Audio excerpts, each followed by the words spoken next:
Did you know one single culinary school is responsible for producing like half the celebrity chefs you see on TV, including Anthony Bourdain and Anne Burrell? A school that Julia Child called the Harvard of culinary schools.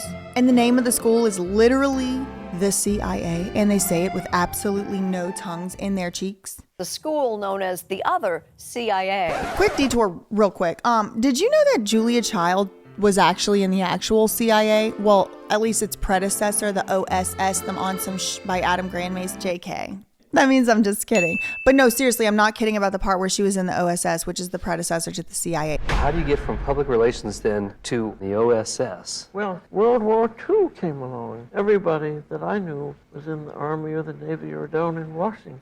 So that's where I went. And I got into the OSS. So apparently Julia Child, who, if you didn't know this, like I didn't. I mean, I heard the woman's name, but I didn't exactly, I'm not sure I could have put my finger on exactly where I would have known her from. But apparently she was one of the first, if not the first, like celebrity TV personalities that did TV cooking shows. I don't know if she was the first, but she was early on. It was in like the 60s she was on TV, and apparently she was using all kind of butter and people were loving her and all of that. Well, apparently Julia Child called the CIA, this one, now I'm talking about the cooking school, not her former employer, the Harvard of culinary schools. Yeah, so during World War II, Julia Child, a celebrity cooking show lady, one of the pioneers of this genre. During World War II, she was in the OSS as an intelligence officer, and she met her husband, who was also in the OSS as an intelligence officer, aka spy. Then she just like transitioned right onto television. Like the CIA.gov will tell you this. It's not secret. It's right here on the CIA.gov website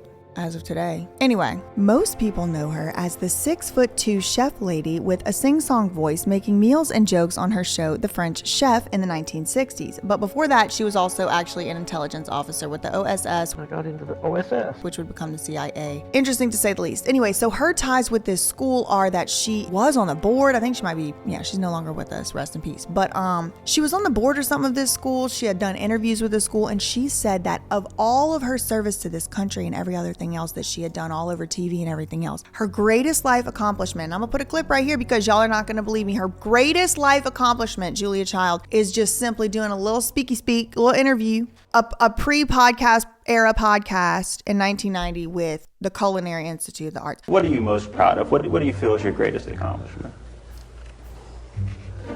Well, being here maybe is a great accomplishment, I think. Well, I just feel very fortunate in having had the pleasure and the passion of food and of teaching. That's what I've enjoyed the most. Her greatest life accomplishment, Julia Child, was to do an interview with this school. The computer don't work. If it did, we would be using it. It's loud. Please do not send any hate or honestly comments of any kind to anyone mentioned in this video on behalf of me or yourself. The purpose of this video is to give my commentary and opinion on matters of public concern. Thank you. Anyway, a few weeks ago, I had the occasion to be in Hyde Park, New York, gathering some intel of my own for a future project that I'm working on. The BJI, not the OSS. I'm stupid. Not the CIA. The BJI, not the CIA. The CIA turned into my mission. So we were actually there doing some on-site field research for a different video about the first governor of New Jersey, who apparently created all kind of scandal and drama in the early 1700s by dressing up like a woman and ceasing all manner of state business by pleasing himself out in the open with something I can only describe as a peculiar but detestable maggot. It's a boy band. It's the first boy band. Look at Justin Timberlake right there. Yeah, more on that in the future. But while we were doing that research for that video, my friend Pamela asked if we wanted to get lunch at the CIA. And without asking any further context or anything else, I immediately was like, absolutely. And I demanded. I made it a demand. I requested, suggested, and begged, yes, CIA lunch. Let's do that. And then I decided to start learning what that meant. What I saw there was peculiar and bizarre, to say the least. I mean, really, honestly, it was shocking. I was a little shocked. So I just want to walk through a little bit about what I've now learned about the history of the school, which I did not know while I was there. And then I want to talk a little bit about the experience that I had there at one of their real life role play LARPing restaurants that they have there. Let's get into it. The first culinary college in the United States was founded on May 22, 1946, in New Haven, Connecticut, with the help of Yale University. According to Julia Child, it's the Harvard of culinary schools. The intelligence officer. It's on CIA.gov that was an intelligence agent. It's not a secret. I just didn't know. Anyway, what was I talking? What was I? Back to what I was saying. So originally the school was called the New Haven Restaurant Institute, and it was put together by Yale, like I said, and the New Haven Restaurant Association. More on them in a moment. The purpose of the school was it served as a vocational training ground, basically for veterans who had returned home back to the United States from the Second World War. Also turns out it might have been a government experiment, but who knows if we'll keep that part in the video. So about 25 years later after it was founded, the student body had continued to grow from its first initial class of 12 people, and it was just huge at that point, 25 years later, so the operation moved its primary campus from New Haven to FDR's hometown of Hyde Park, New York.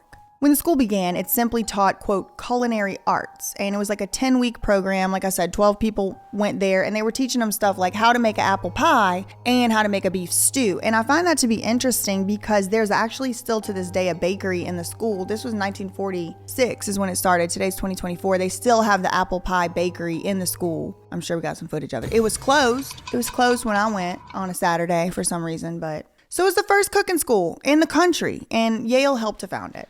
So I want to talk just a little bit.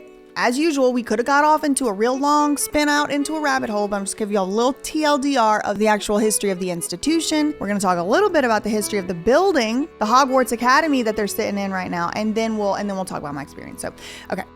So originally, the CIA was established in New Haven, Connecticut in 1946. Like I said, the first location was this beautiful castle, Victorian, I don't know what the style is, called the Davies Mansion. Now, this was the first birthplace of the CIA cooking school. It's so weird it's called the CIA. So it starts out of this mansion. There's 12 people in the class, 10-week long thing, and this mansion is owned by Yale.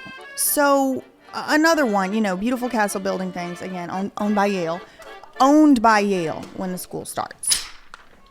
And back in the day, it seems that even the locals did confuse this institute as actually being run by Yale. I found 2 different newspaper articles, I'll put them up here, that do show that it was being called the Culinary Institute at Yale and Yale's New Haven Restaurant Institute or whatever. But again, the 2 parties put it together were the New Haven Restaurant Association and Yale. Now, I did do just the ever so slightest amount of research into the New Haven Restaurant Association, and come to find out there's no record of it ever existing before 1945. So I'm really not sure what kind of magical powers these people had that they started a restaurant association in 1945, and by the very next year, Yale was allowing them to purchase a historical Victorian mansion on its campus in order to start the Yale's Restaurant Association Institute. I'm not really sure what that was about.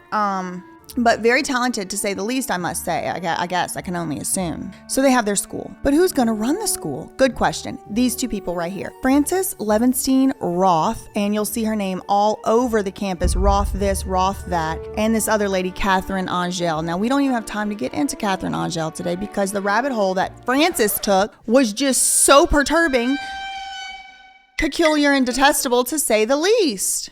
I never even got around to looking into Catherine Angel. But I just want to give y'all some context. I know y'all are real smart and you know your history and all that, but we're talking about the time in history of between 1944 and 1946. This is when World War II would have just kind of ended, as it were. Everybody was kind of coming back home. People had PTSD. People had lost people. They were just kind of coming out of a depression, or still perhaps, some people were living in that type of thing. These are the things going on, right? As the people are returning, as the soldiers are returning from World War II, the ones who do come back, they need stuff. They need support, and rightfully so. They did probably go through a lot over there, I can't imagine, and all of that. So there's all these programs that are being pushed with tax dollars to help them, and some of them I think were probably pretty helpful, and some of them jury's out. But one of such program, I won't weigh in on if my judgment of it, was the GI Bill. I know if y'all went to college, you ever met somebody who was in the military and they got free college or they got a discount on their college, what have you. That's because of this bill. It was passed during this time frame, like 1944. So there was a lot of money in circulation, free government money, going to educate veterans, to rehabilitate veterans, and to put them back into society is what it was kind of being termed as. And listen, some of the articles we put up might have some offensive language. It's from the 40s. So, I mean, we don't talk like this anymore, but I have to show y'all what it is. All right. So who's going to run this school? Francis and Catherine. We're going to talk about Francis. Catherine, do your own research. I didn't look her up. Francis wasn't just the person who started this culinary school. She had actually a very impressive and, dare I say, historic career before she ever started this school. So let's get into that a little bit. She was a lawyer, but not only that, she was the first female prosecutor to practice law in the state of Connecticut. And she did practice as an assistant district attorney or assistant prosecutor right there at the New Haven City Courthouse. And she eventually did get some other positions all within the government. The next position that she did have, or another position she did have, was she served as the secretary of Social Protection Committee in the Connecticut War Council during World War II.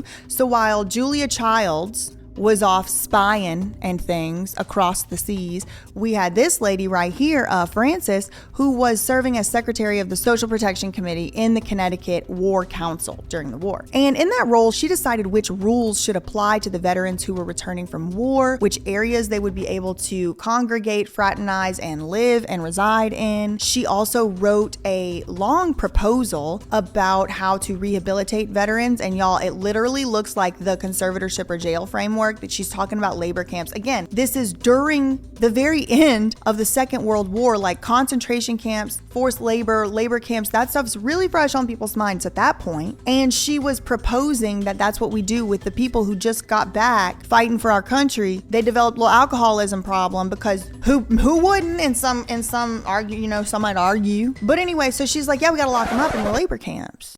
She was saying this. Lowenstein Roth, and her name's on the side of the building at the CIA everywhere you look. Anyway, okay, so she's doing all of that, right? And then she also works with, quote, I'm quoting here, juvenile delinquents. While she's in the role, she worked on a proposal to the Connecticut War Council to fund the training center for guiding veterans' work interests. She worked as a prosecutor, and then she went on to specialize in juvenile delinquency as the Connecticut State Welfare Commissioner. So she's rubbing shoulders. She's all up in the, she's basically Dean Esposito of 1944. If you haven't watched that video, I have another Connecticut corruption video. We'll go ahead and put that one, link it somewhere, put it right here. Go watch it if you haven't, because this means very similar. It's the Danbury Career Academy 2.0, 1.0 actually, from 1944. Anyway, I don't want to get too far off. We're talking about Francis, the founder of the school, who's a lawyer, the first woman lawyer in the state of Connecticut, first woman prosecutor in the state of Connecticut, working on these modest proposals about drunk veterans, talking about where they can be, where they can't be, working with the juvenile delinquents. She's working with the War Council. I mean, that's all great. That's impressive, I guess, in some circles. But you might be wondering, why was she put in charge of the Yale Culinary School 1 year after the association that started the school was founded? Why this lady? You might be wondering, or maybe you're not. I was, so I kept looking. So Francis did all that stuff like we just talked about, impressive or whatever. But then Wikipedia is public right here. First line of her Wikipedia page, under the part where it says CIA, Culinary Institute of America, the first line says, Francis, or Roth, her last name, had gained a reputation of being able to, quote, get things done, which impressed some restaurant owners that she had met through her work in the war. Now, what get things done means and why it's quoted like that right there on Wikipedia. I mean, couldn't Wikipedia go tell me what they mean, get things done? No, of course they couldn't. So y'all know I had to go look it up. Well, I came across this article right here from 1940. I don't remember off the top of my head. It's 44, 45. I'll put it up here. But right around this time, about a year or two before, where all of these restaurateurs were meeting to kind of form an association, like a New Haven chapter of the something. I don't exactly know. But look, it says right here, restaurateurs. And if you put this, what was going on in New Haven, they're mentioning the New Haven Restaurant Association, which is the founder of the school that put this lady in charge. Those people put her in charge. Those people are meeting with all these other restaurateurs. The main restaurant association, the other Hyde school. It's just like, it's like, how do I keep from going schizophrenic? So all that aside, it just makes me wonder. I'm just gathering everything I know right now. It's like, okay, this lady, Francis, she's a lawyer, first lady prosecutor, first woman, all this and that and that. She worked with the delinquents. She worked with the veterans. She's doing the drunkenness proposal. She's on the ward council. Why is she being put in charge of this school? And come to think of it, the school's kind of weird too, because it was just started out of nowhere by these people. And it's like, where these people come from? Well, nobody really tells you. So I went and looked it up in the newspaper archive, and they were having this like meeting. And the meeting was held together by the main restaurant association. They're trying to start these restaurant associations. But on her Wikipedia page, it says the restaurant owners in her area that she had met through the war were impressed. They were impressed with her ability to, quote, get things done. And then they put the get things done in quotes. And I don't know what they're talking about and what was so impressive about this lawyer lady to these restaurant people. And one thing I remember learning at the Vanderbilt mansion, and you can take this part out, but just to understand what's going on, is like the level of like servitude that the people had to be in. They couldn't have a wife, they couldn't have a spouse, they were... Oh, is this where the slaves came? There were no slaves in this house. Oh, the servants, I mean servants. Servants, yeah, they would have come up this hall. I always get them. No, quite all right. This elevator's cute. Where were those people trained? I mean, that was 100 years before or whatever, but like, or 40 or 50, but it's like the restaurateurs were probably the yacht owners, because now where do we know? Where do these people go to school? The Medicis, and there's a restaurant called Medici's. Isn't it French culinary? And they were saying how they liked it. She got French maids and French chefs. The French chef would travel with her everywhere she went. He went with her. He didn't live in one house. He went anywhere she went, the French chefs. And this school was literally their alma mater. We'll play some of it. We can't play all of it because probably y'all would get bored and leave. But in this thing, they're talking about learning in the ways of karame and escoffier.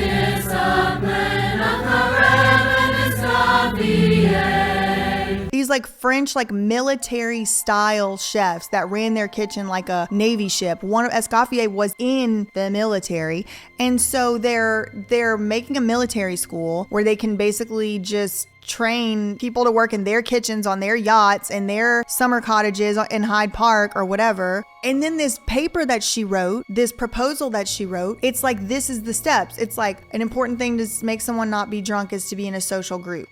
So this woman wrote a whole proposal about how to re-educate and reprogram and reintegrate these veterans back into society. And then she's the one that gets put in charge of a culinary school where they're doing exactly just that and accepting federal funds from the GI Bill. And that woman's name today is on the side of the main hall of the building where they have that weird Mason dungeon or whatever that thing is. Fort Quad Hall. That's her name. Her name's on that building.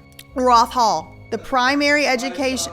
That's her. That's her. The founder of the CIA is a lawyer who was not in the culinary arts in any way. So these restaurant people approach her from the restaurant association and they ask her to direct the school because they were impressed with her ability to, quote, get things done. Your guess is as good as mine. Maybe it had something to do with the fact that she had worked with the juvenile delinquents. I'm telling y'all just what this says right here. Okay. And it wouldn't be the first time it would be a juvenile delinquent school that would move to Hyde Park, because turns out they didn't tell you this one in the history books. I just found it in the newspaper archives. They already had a juvenile delinquent school on the Vanderbilt property. They sure didn't tell me that in the Wikipedia. No, they did not. Anyway, you can take that part out. So anyway, Francis agrees to be the director of the school, even though she's not a chef and has made a career as a government lawyer in New Haven. So they start the school, Davies Mansion, 12 people. Oh, there is one more little note. There's one more little note. Oh man, this is so aggravating because they just tell us right out in the open and nobody, well, what's anybody gonna do at this point? It happened so long ago. But when they're setting the school up, it was really important for them to be able to get some of that government funded GI money. Frances calls up her friend who happened to be the Connecticut Commissioner of Education, like the head guy of education in Connecticut. Frances, because she had been the commissioner of whatever in the hell, juvenile delinquents or whatever she was doing, she calls him up, Alonzo Grace, and make sure she has all her ducks in a row to get her school approved to accept the tuition money from the GI Bill. So he goes ahead and does her a favor. And so, I mean, another way to put that is she calls up her friend to pull some strings and make sure that she can use her experimental first culinary school in the whole entire country on drunk veterans with the GI Bill money that those drunk veterans probably like paid taxes on. I don't know. Do veterans pay taxes? I don't know. Anyway, the GI Bill was brand new. It's like almost like it was just all set up in the works for the GI Bill money to come. Almost. Starting to sound familiar to something, but I can't really put my finger on it. Anyway, the conclusion of that part of the founding the history school and all of that is that they put two random weirdos just in charge who had never done culinary schools before, but they could get things done. Don't know what that's about. Anyway, now let's move on to talk about the school's name. Although it had originally been named, like I said, the New Haven Restaurant Institute, the name of the school was changed a year after it was founded to the Restaurant Institute of Connecticut. So they wanted to take the map dot a little bit further off of exactly where the headquarters of their little operation was actually coming from, and instead they just made it of Connecticut. So 4 years after that, the name of the school would change again, one final time, to the Culinary Institute of America, or the CIA. This is one of the most notable attributes of the school because this little third name change meant the school's initials were now CIA, which of course is the exact same initials as the Central Intelligence Agency, which is Julia Child's former employer, but I digress. It's weird because it's so obvious and they all say it without any, like when I say it feels weird, like I feel like I need to clarify I'm not talking about the Central Intelligence Agency, but it seems confusingly similar. Like, why does the CIA let them do this? Yeah, there's like a differentiation. I mean, there is like this old, like, what is it, ABC? It kind of looks like the Hyde School 60 Minutes thing where it's like, they call it the other CIA, but like they don't do that on YouTube and on the school, well, in the school at all. They just call it the CIA, and it's like very weird. It's like a very side dimension where the CIA isn't the CIA, or is it? So now let's talk just a little bit about the building itself, which is kind of what ended up bringing me to this path in the first place, because I wanted to go check out the Hyde Park area because of these buildings that are over there. So this area was allegedly first settled in like the 1600s. By the end of the 1600s, the land along the Hudson River was all kind of divided off into these lots by different people. In 1897, the Society of Jesus, that's those people where Perez Hilton had went to school at the Bellin Jesuit, that's those people, same people, but it's a different church set up over here. It's the one called St. Andrews on the Hudson. There was this guy, what was his name? Edward Ignatius Pubrick. He started buying up a lot of these lots kind of around the Vanderbilts and the Roosevelts and stuff like that in order to make this Jesuit novitiate. I don't know if I'm saying that right. I think I am. It's not the same thing as a Jesuit high school. Jesuit novitiate is where they train the novices, and the novices are the boys. I guess girls aren't allowed to train at the novitiate, but they have these novices there. So that's what the building was at first, and you can really tell that when you're walking around this place because it feels like an old church, like a monastery, like a place they would train. Yeah, like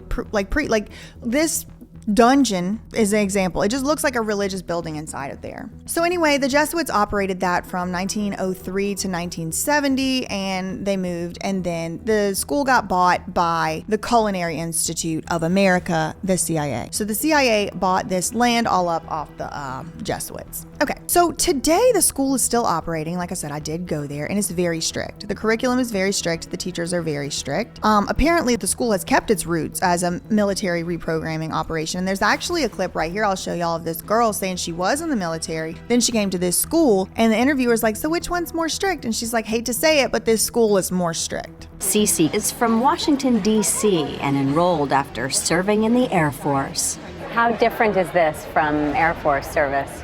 I think it's a little bit more structured. I hate to say that because the military is all about structure. This is more structured than the military. It is. So y'all can sort that out. I mean, there's all kinds of lawsuits here and there. I'm not going to get into them. A few YouTubers have made videos on their experiences there. Make some tea for class, and then I usually watch one of those Vogue videos while I get ready.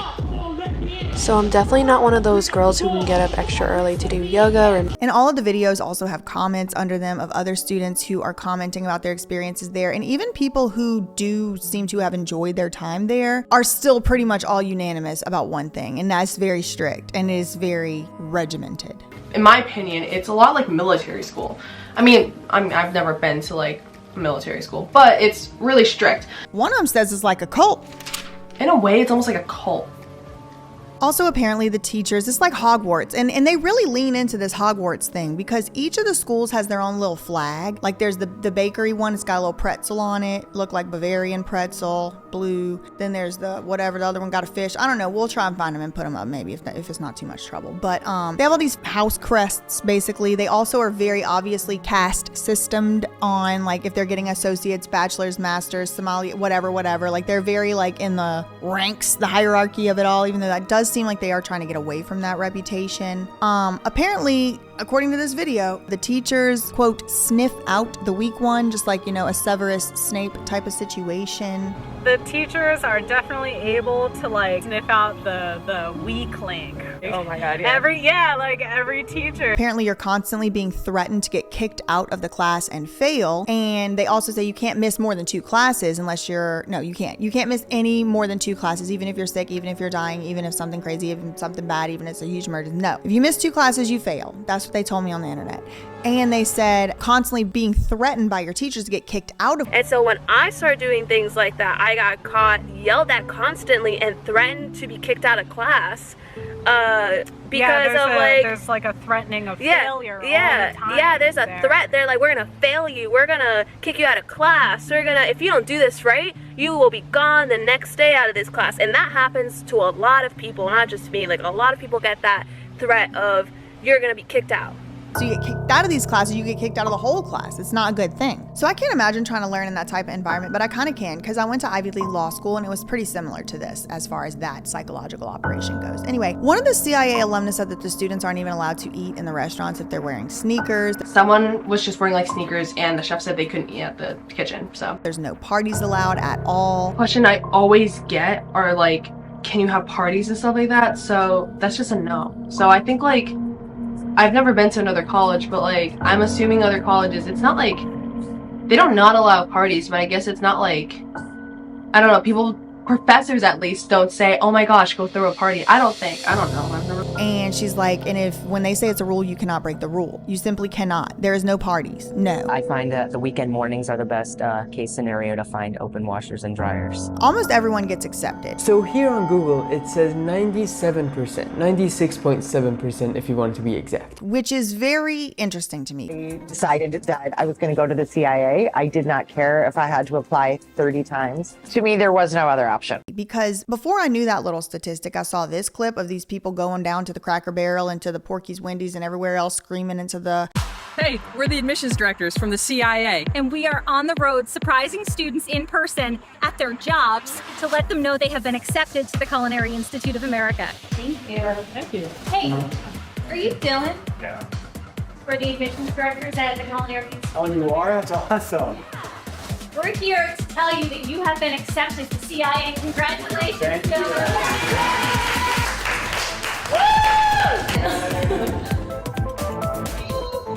We are the admissions team from the Culinary Institute of America. We received your application and you have been accepted to the family.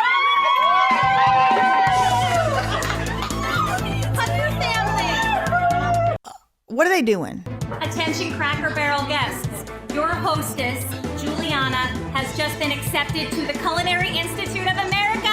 Congratulations, Juliana! What are they doing right there? Anyway, it made it seem like it was really hard to get in. Like at Penn, it was like a 15% acceptance rate and they would actually call you. And it was like a moment and you were excited and like, where were you when they called? Where were you? But apparently everybody gets in. So I don't know if they just went over there to just embarrass them at work or what. Congratulations, it's the first day of the rest of your life. Your time here is short. Congratulations, students, for being accepted at the CIA. It is the best decision that you will ever make in your life. But if I was going to culinary school, I would think I would go there because it's a very nice facility. They don't get breaks. Everyone's kind of stuck up. Everyone is kind of stuck up. 2 former alumni say they witnessed CIA teachers tell students this isn't for you in front of the whole class and told them that they wasted money by becoming a chef and they're not ever going to be able to make it. I've definitely witnessed moments where teachers will tell students like, you know, this isn't for you. You should give up. You know, you wasted money. Also have a whole side conspiracy theory that the CIA started telling students that they weren't allowed to post YouTube videos about going there anymore because there's a whole lot of videos from like 3 years ago and then they kind of trickle off till about a year ago and now it's only the CIA official channel that I can see any videos from, so I'm not really sure. That's a side theory, it's just speculation. But like I said, the curriculum has very strong roots in the traditional French cuisine style of cooking, and even though they're trying to push into being more diverse, even the CIA alma mater refers, like I said, to those other French guys, Karame, Escoffier. Julia Child also herself was obsessed with French cooking and that was like her style that she liked to cook in. And just as a general note, the career prospects don't seem to be spectacular. Graduating! Finally made it. 2 years later. I have been constantly searching for a job, but unfortunately I just haven't been able to find one. A lot of graduates seem to not make a lot of money, according to this video. That a lot of my classmates, co-workers, don't make a lot of money after graduating the CIA. So especially the associates, a lot of my friends did graduate in the associates only, and then I know a few people finished with the bachelor's. Even with the bachelor's, a lot of people didn't really start making any crazy amounts of money, and even people I know now, they're not even making close to like 6 figures or anything, or even 80 or 70K. So especially the associate's degree people. I obviously changed my mind and just did an associate's, but she said you might be living paycheck to paycheck. When you graduate, you will not be making any money. You might be living paycheck to paycheck.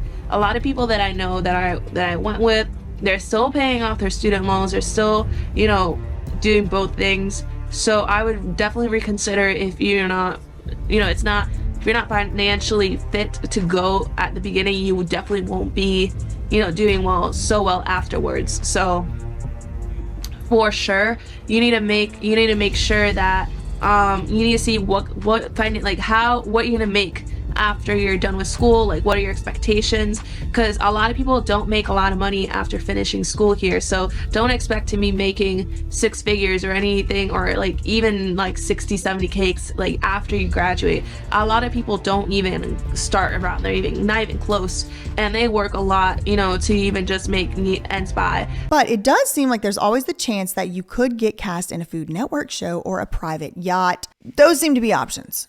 So my experience going there, off the bat, it's a beautiful campus. It definitely does remind me of Hogwarts. It was like getting an acceptance letter from Hogwarts. Especially with the little crest flags around. It just looks like old, very, very old. It looks like way older than 100 years old. They trying to tell me it was built in 1903. I'm reading articles from the same time period that say that they had a man hours shortage. Like they were struggling to a labor force shortage. That's what this lady had said. So how they have a labor force shortage and they were getting these castles built in 1903, the Jesuits, I don't know. But it was really amazing. I am not sure that they could rebuild that building today with the one with Roth Hall. It's just incredible.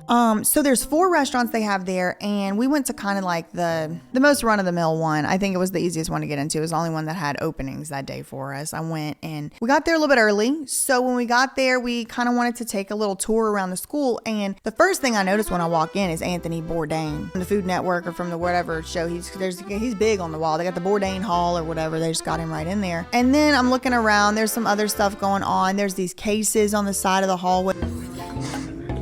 She's like the copper chicos. Are we Star Scientology? Hell is that? And they've got Tri-Wizard Cup. I really felt like I was in an alternative dimension. I really did. Because then once we got to the restaurant, Alla La Medici, I want to say first and foremost, the servers and the food and stuff, it was good. The service was good. It was professional. It was nice. I've been to nice restaurants. It was good. They did a great job. But just think for things that are outside of their control, like the ambiance of the restaurant, then a couple people at our table got some gnocchi. I'm glad we didn't. I didn't order the gnocchi. What did I order? Mine wasn't good either. Okay. They had this little setup where you order like a first course, a second course, and a dessert, and it all comes together. Now, first course was good. My dessert was good. The middle one, it was probably fine, but I'm not even gonna say the name of it because it's just, I knew better than to order it. I shouldn't have ordered it. But some other people ordered the gnocchi, and it said it was a beet gnocchi. Gnocchi, if you don't know, is like a little tiny dumpling, usually made out of potatoes or something. But this one, it was red, and it was warm and viscous, and was given a little bit reminiscent of perhaps a kidney, perhaps a testicle. Also, it did take quite a while to get in and out, but it was full and busy in there, and they did apologize for it. Some of the things that I would say is it was a little strange that the sommelier would take away, the wine guy, he would take away the wine from us, and then it would just be gone. And it was wine that had been purchased. So it would be, I'm not sure what that was about, but it was really cute. It was nice. It was cute. The facilities are beautiful, but in general, I got kind of a weird, like surreal, like alternative dimension kind of feeling, like a Twilight Zone kind of feeling about the campus. And I don't know if it's just because the building was so old or were the people weird. What'd you think? The kids just felt traumatized. I felt bad for them. And we had the occasion to ask some of them what they wanted to do, because apparently to work in this student-run restaurant, you got to be in your last like semester or whatever. And so these people, I was gonna say these kids, because I feel like I'm getting older, but it's probably people of all ages. They are some of them I guess got jobs. I don't know. But one of them we asked, you know, what are your plans for after graduation? And she was like, oh, I'm just gonna move to the city and like hopefully work at a restaurant there. Like there's plenty of places. And it's like, does make you wonder what, I mean, we know for sure some of them goes on Food Network. Some of them goes on Chopped and things like that. And some of them works on private yachts. But that's all I really had. I mean, it was interesting. There's definitely some more connections to other things we're going to be talking about, like for the fact that in 1951, this Francis lady went and talked to Eleanor Roosevelt on the radio about the school. And Eleanor Roosevelt, same last name of people who have owned multiple plots on that Hudson Bay, Hyde Park area for generations and generations, like, I mean, hundreds probably of years at this point.